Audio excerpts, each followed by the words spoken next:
update natin para sa lagay ng ating panahon ngayong umaga po ng April 23, 2025.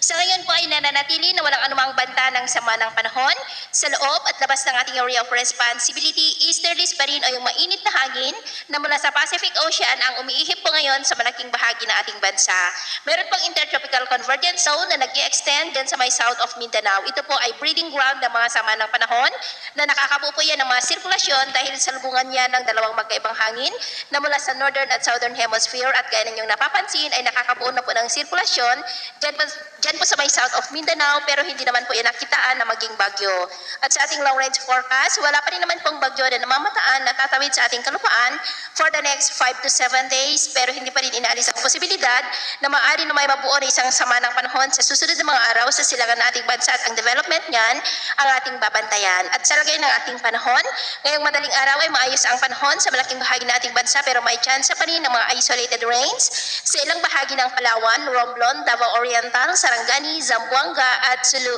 Archipelago.